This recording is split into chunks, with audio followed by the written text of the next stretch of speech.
عايز بس اوريك حاجه في السحبه كده، نجري مع بعض واحده. شايف الموتوسيكل بيعمل ازاي؟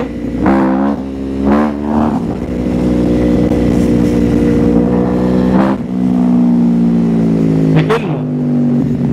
هنطلع بقى طلعه رايقه دلوقتي مع الجميله دي الR1، وعايزين نعرف سبب حب الناس في الR1 حتى في الموديل القديم. طبعا الموديل ده بيبدأ معانا من اول 2009 لحد 2011 و12 كمان، كاد يكون ان هو ممكن بيكملوا نفس الشيب. طب يلا بينا بقى نسمي كده ونسمع الصوت الطرب.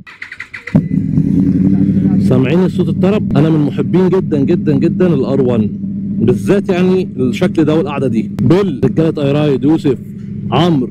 يعني هي الطلعه دي كده جديده شويه وبقى لي فتره ما طلعتش بموتوسيكلات او ما سوقتش موتوسيكلات بقى لي فتره. فعمرو عطله بصراحه قال لي يا عم اسامه انت لازم تطلع شويه بالموتوسيكلات، ولازم نشوف الناس بتحب ايه ونعمله. فلقيت ان احنا ممكن نطلع كده ندردش شويه، نطلع بالموتوسيكل نتكلم، هنشوف بقى الموتوسيكلات دي فعلا بتجري في الدم كده، وهل فعلا الواحد اللي بيركب موتوسيكلات ما يقدرش يستغنى عنها ولا لا.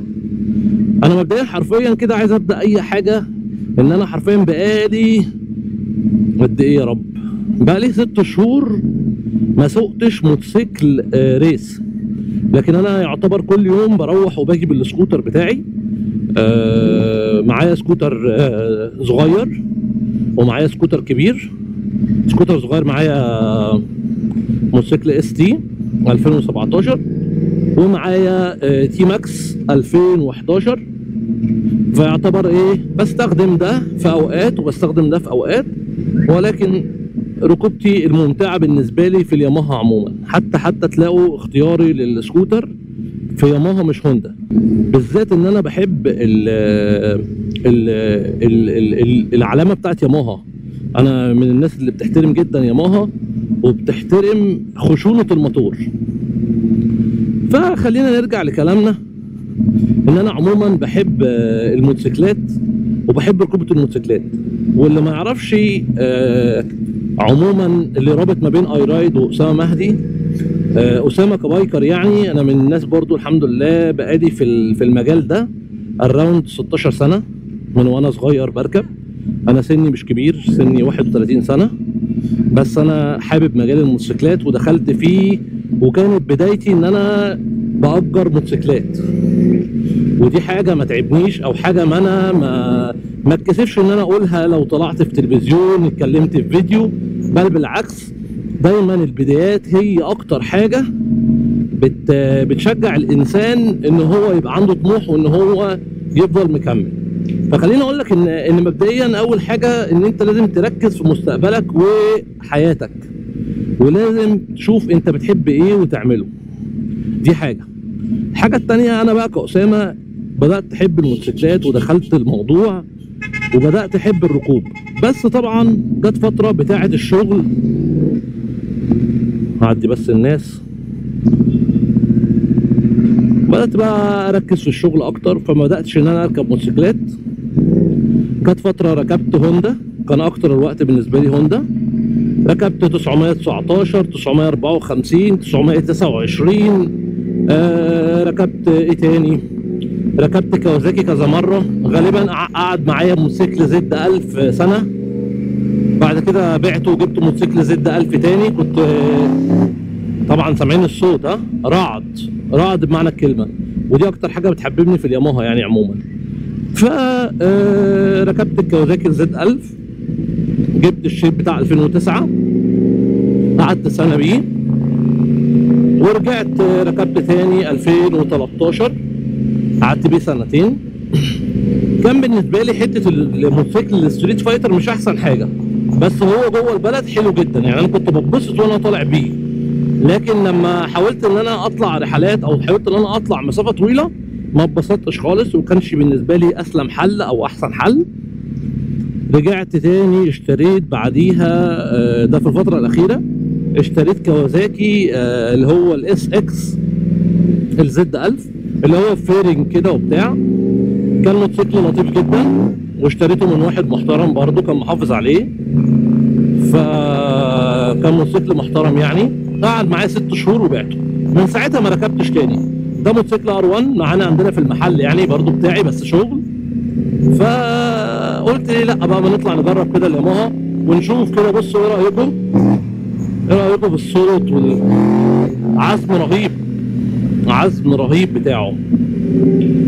طيب انا مبدئيا قبل اي حاجه ما بنصحش اي حد ان هو يخاطر بنفسه بالموتوسيكل وان هو يفكر ان الموضوع لعبه. كلنا بنحب الموتوسيكلات، كلنا بنحب نركب موتوسيكلات، بس لازم تعرف خطوره اللي انت راكبه، لان اللي انت راكبه ده لا قدر الله بيؤدي الموت. يعني بصوا خطفه الموتوسيكل ماشي، بص شايفين الموتوسيكل ما شاء الله جاب 100 في كلمه، جاب سرعه 100 في كلمه. وحبان دلوقتي معاكم انا هخليكم نجيب من اول كده ال 20 ال 30 ونشوف الدنيا عامله ازاي. فهكلمكم النهارده بقى على فكره الموتوسيكلات والسواقه، وان انا حبيت السواقه ودخلت مجال الموتوسيكلات. بس عايز اعدي الحته دي.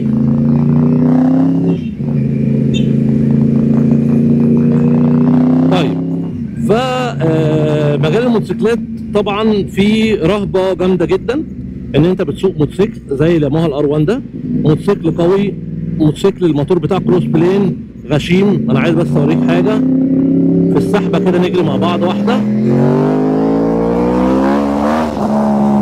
شايف الموتوسيكل بيعمل ازاي؟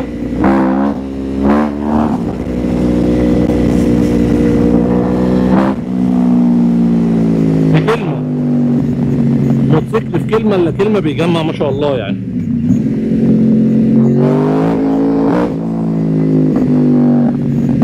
طبعا هو متركبه اكزوست تو براذر من الماركات المحترمه جدا واوريجينال. فخليني اقول لك بقى ان مبدئيا كده ركوب الموتوسيكلات فعلا هي متعه، وانا واحد من الناس اللي بستمتع بالركوب. وكاد يكون ان انا بقول لكم بقالي 6 شهور ما ركبتش موتوسيكل ريسنج، بس عمرو بصراحه شجعني، قال لي ما تطلع كده تبدا كده الحلقه كده وتسمي وتطلع كده تقول للناس وتشوف وتوري الناس اسكندريه. على العموم احنا هنا على ترعه المحموديه الجديده، ده الديزاين الجديد يعني بتاع ترعه المحموديه. طبعا في تطور كتير جدا جدا. احنا عندنا اسكندريه متقسمه ل3 طرق: طريق البحر اللي الناس عليه بتقول الكورنيش، وطريق ابو قير، وطريق المحموديه. دول ثلاث خطوط او 3 بيبان الناس تقدر تتخرم منهم او تطلع من منطقه لمنطقه، يا البحر يا ابو قير يا ترعه المحموديه. طبعا دخلنا في الزحمه. فخليني اقول لك ارجع لمرجوعي. فحته الموتوسيكلات ان انا حبيتها وقصتي ان انت بتركب حاجه على قد ما هي فيها متعه على قد ما هي خطر خطر خطر خطر يعني. تمام. فاول حاجه انت راكب موتوسيكل لازم تخلي بالك.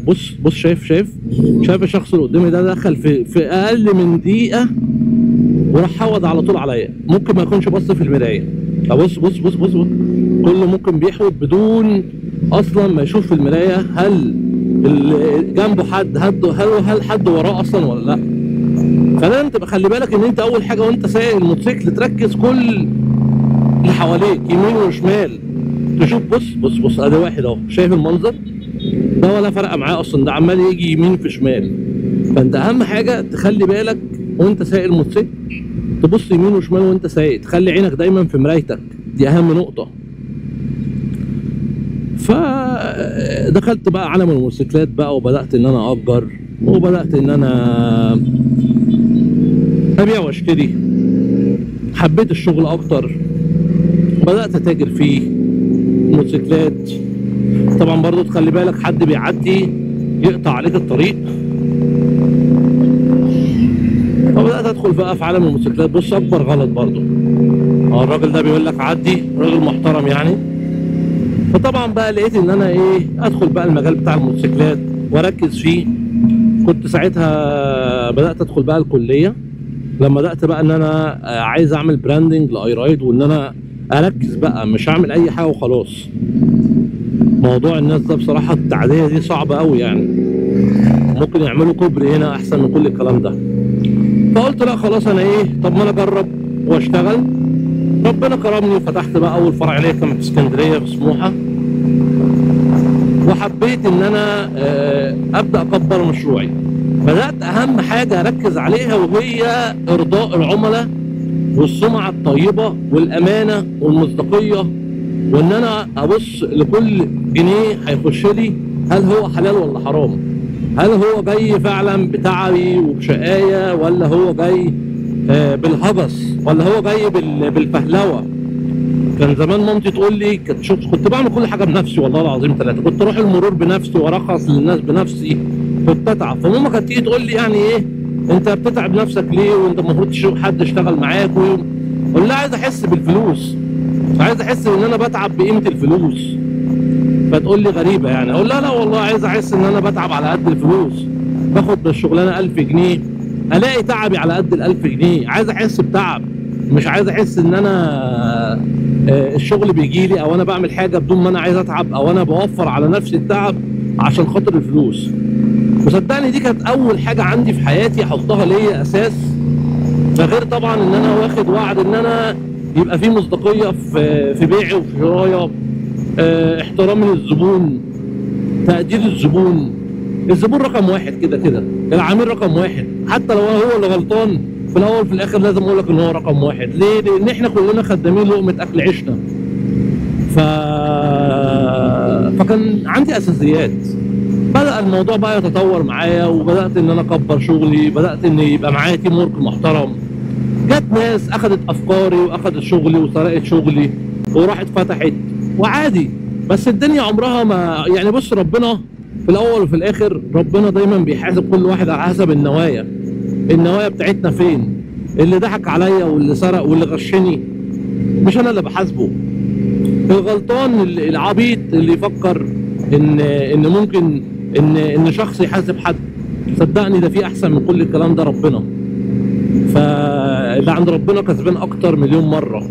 ولكن الواحد طبعا بيبقى زعلان ان هو بيتعامل مع الناس بما يرضي ربنا وباحترام. فالمهم ان انت تركز في مستقبلك وتركز في حياتك، لان انا برضو شفت النجاح ليه ضريبه جامده جدا بتدفعها من وقتك ومن عيلتك ومن تواجدك مع العيله، حاجات كتير. الحمد لله الواحد طبعا دلوقتي بيحمد ربنا طبعا على المجهود اللي بيحصل. موتوسيكلات هي يا جماعه شغل دايو جديد اي دي في. فالواحد طبعا بيحمد ربنا على ان الواحد وصل له، ودايما بيخاف ان هو يظلم حد. صدقني بيخاف ان هو يظلم حد، لان انت في الاول وفي الاخر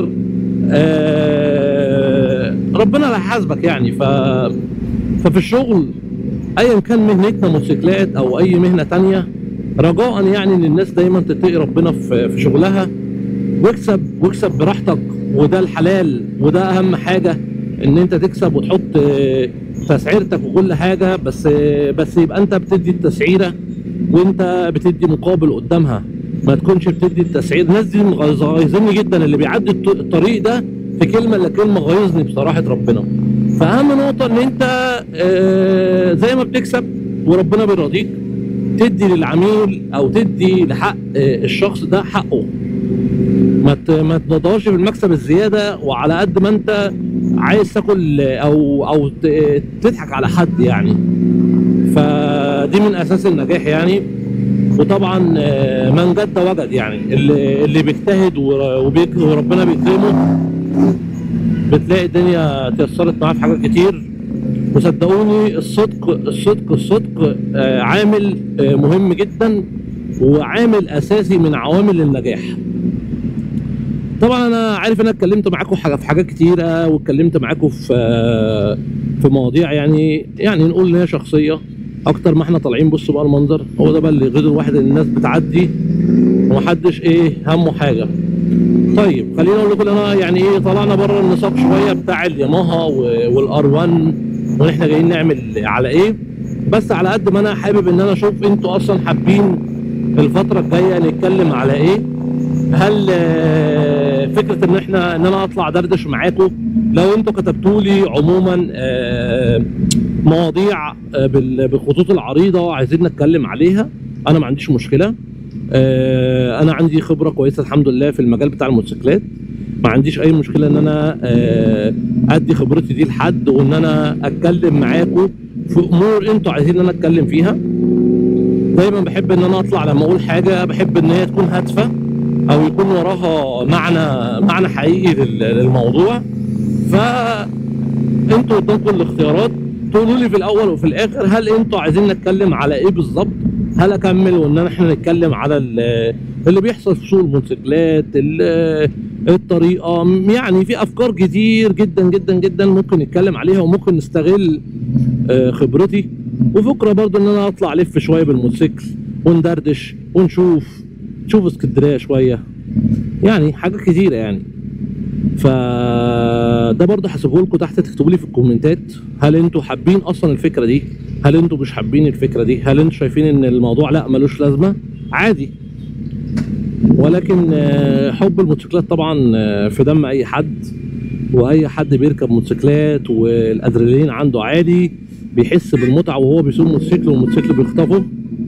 طبعا من الاسباب الشهيره للموتوسيكل الار1 يعني ان الموتوسيكل الار1 ده بيسخن جدا، قد يكون 210 دلوقتي فرنايت. غالبا دي لو قلبناها لسي يعني والله ما عارف هتبقى كام، بس غالبا هتبقى فوق ال 120 يعني. برضه الواحد بقاله زمن ما ساقش موتوسيكلات، مش متابع حاجات كتيره في المجال بتاع البايكات عموما يعني. ففي بابات طبعا ما شاء الله في المجال ده، واهمهم وشخص بصراحه عزيز على قلبي يعني سعداوي، ومن الناس بجد المحترمه.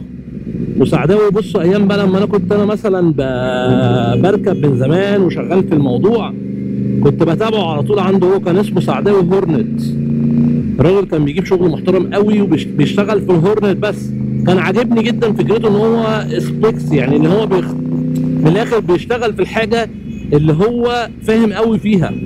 وما شاء الله ابص كلها عماله تزمر وخلاص، كلها عماله تزمر وكلها عماله تعدي. فبصراحه من الناس المجتهده جدا جدا جدا، وانا شخصيا بحبه على المعرفه الشخصيه بغض النظر عن الشغل خالص. الموضوع مش شغل نهائي على قد ما هو معرفته فعلا لذيذه، وشخص محترم وشخص بيحب الناس يعني. على فكره يعني انا اتعاملت معاه بره الشغل خالص، والله انسان محترم. مش ان انا بسوق لحاجه ليه ولا انا بقول مثلا كده عشان حاجه، على قد ما انا اتعاملت معاه كشخصيا بره عن الشغل انسان محترم. فده اللي بكلمكم عليه، ان في ناس كتير جدا في المجال، وفي ناس طبعا انا يعني انا ممكن تكون مشهوره جدا وانا ما عنديش اداره بيها، لان انا برضو مركز في شغلي، انا مركز في المجال بتاعي. لو سالتني في مجالي هفيدك اكتر بكتير يعني. لكن انا مش بقول ان مفيش حد، لا في ناس كتيره جدا محترمه، بس الاكتر الناس الرخمه اللي بتعدي دي زي ما انت شايف، مفكر نفسه بيعدي بيسلم عليا، مفكر انا بسلم عليه وهو بيعدي في طرقه البيت. لا الموضوع بجد يا جماعه الموضوع مهم جدا، ان يعني حوار الطريق ده رخم. كل الناس مستسهله الموضوع مع ان هو خطر جدا. بص عشان بقالي كتير ما سوقتش موتوسيكلات، تحس ان ركبي وجعاني يعني. بس في العموم خلينا نرجع برضه لموضوعنا اللي هو الموتوسيكلات. فانت لو قررت تشتري موتوسيكل لازم تشوف اول حاجه احتياجاتك ايه للموتوسيكل. هل انت جايبه رفاهيه ولا هل انت جايبه قوه؟ طبعا الفتره الاخيره دي احنا المجال اتطور جدا جدا جدا، بقت معظم الموتوسيكلات سي عالي، موديلات عاليه، تكنولوجيا عاليه جدا، ناس بروفيشنال بيبقوا بيعملوا مراكز صيانه عشان خاطر التصليح والكلام ده كله. فانت لو جاي تختار موتوسيكل لازم تعرف انت بتختار ايه وهتركب ايه، وهل الموتوسيكل ده فعلا قطع غير متوفره ولا لا. فانا اللي حابب اتكلم فيه عموما في الاساس يعني اختيارك للموتوسيكل. ولكن خليني اقول لك ان قبل اي حاجه اختيارك للموتوسيكل قائم على حاجات كتير، منهم انت هتركب موتوسيكل فين، هل الموتوسيكل ده 600 سي سي، 1000 سي سي، 1300 سي، موتوسيكل قوي موتوسيكل ضعيف، هل انا هركب موتوسيكل ستريت فايتر، هركب موتوسيكل ريسنج، كل دي عوامل يعني. والله الواحد بقاله فتره عشان كده ما سالش، عشان كده بقول لكم الموضوع جديد شويه. بس الار1 ده ابن لذينه يعني، قوي. بص القوه.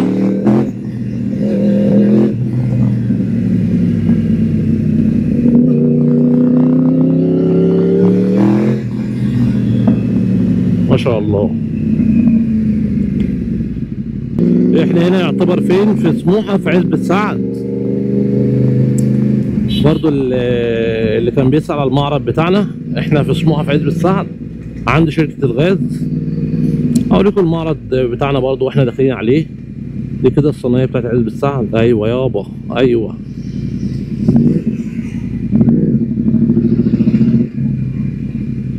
بصراحه انا ايديا وجعتني بقالي فتره بقول لكم ما اسوقش موتوسيكلات بصراحه ريسنج. مش عارف ايه رايكم نخلي الموضوع بعد كده على سكوتر؟ يعني ايه رايكم اطلع بعد كده بسكوتر تي ماكس؟ ايه رايكم الموضوع يبقى ألذ يعني، ولا انتوا بتحبوا تجربه الموتوسيكلات وان الواحد يطلع يجرب موتوسيكل ويتكلم وكده؟ ايه انتوا برضو قولوا لي رايكم.